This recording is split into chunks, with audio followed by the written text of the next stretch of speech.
who deserves the People's Choice Award. Yeah, thanks. I now give you Governor Ron DeSantis. All right. Thanks, buddy.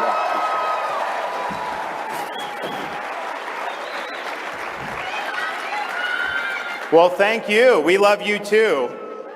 For those of you who aren't from Florida, welcome to our oasis of freedom. We are an oasis of freedom in a nation that's suffering in many parts of the country under the yoke of oppressive lockdowns. We look around in other parts of our country, and in far too many places, we see schools closed, businesses shuttered, and lives destroyed. And while so many governors over the last year had kept locking people down, Florida lifted people up.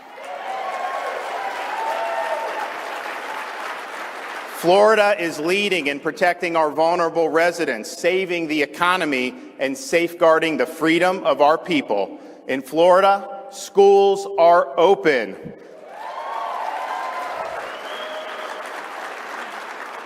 Every Floridian has a right to earn a living, and all businesses have a right to operate. Now, we are stronger as a state and much happier as a people because of this leadership. Florida has lower per capita COVID mortality than the national average and lower than 27 other states. Our unemployment rate is lower than the national average, even though tourism isn't fully back. It is in great shape. We have not touched one red cent from our rainy day fund throughout this whole time.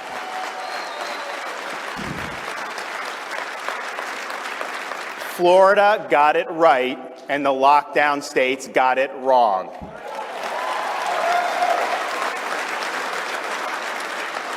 Florida has also led and continues to lead on ensuring the integrity of our elections. Now, 20 years ago, if you had uttered the word Florida and the word elections in the same sentence, you would have been met with snickers.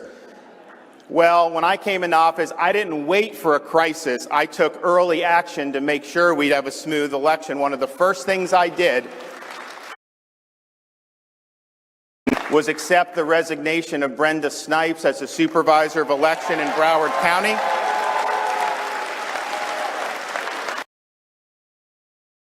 Supervisor of election in Palm Beach County. We got those going in a good direction, and then when COVID hit, I rejected pressure to make hasty and ill-conceived changes to our election administration, like mass mailing of unsolicited ballots. And the result, on election night, by midnight, the state of Florida had counted, tabulated, and put out 11 million votes.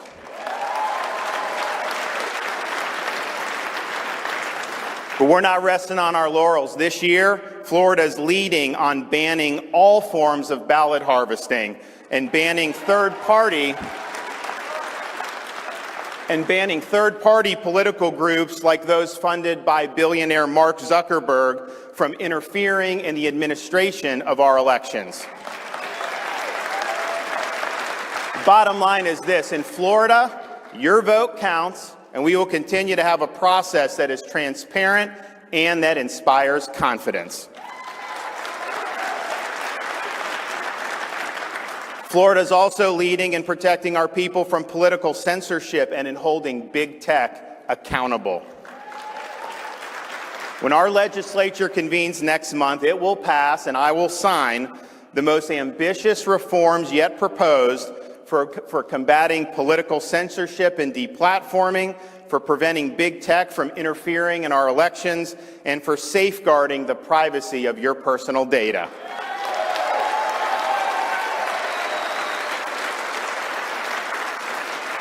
In Florida, we are not going to let the terms of the debate in our country be set by oligarchs in Silicon Valley.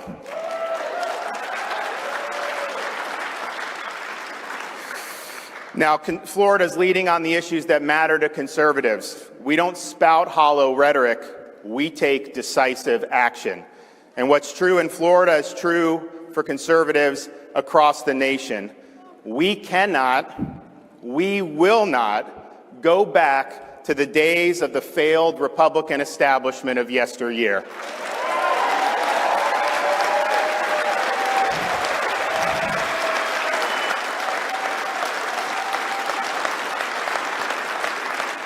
We reject open borders and instead support American sovereignty and the American worker. Building a movement on the foundation of amnesty and cheap foreign labor is like building a house on a field of quicksand. We reject weakness in the face of the threat posed by China, including their actions in international trade. We reject military adventurism, instead support a strong defense solely for the purpose of protecting our nation and its people. Now, the battles ahead will be made more difficult without the voice of one of our greatest field generals, my friend Rush Limbaugh.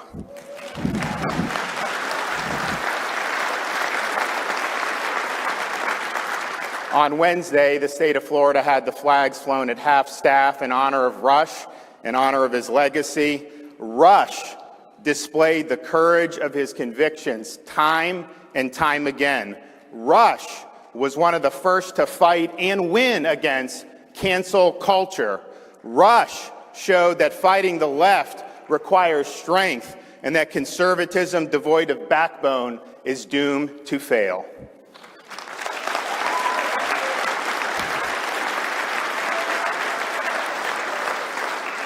So at this moment in our history, and I think Rush showed us this, but particularly now, standing for the right things comes at a cost.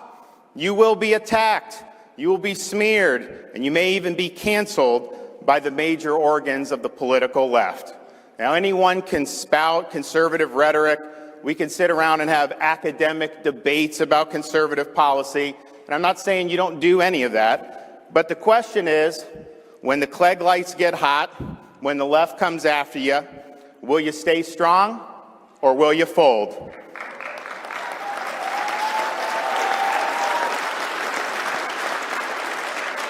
So enjoy CPAC in Florida as you leave to go back home, although if you're not from here, I don't know why you'd want to leave here.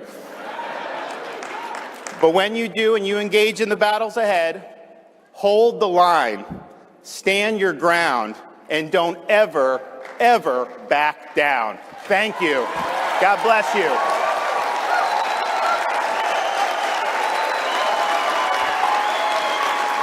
Thank you.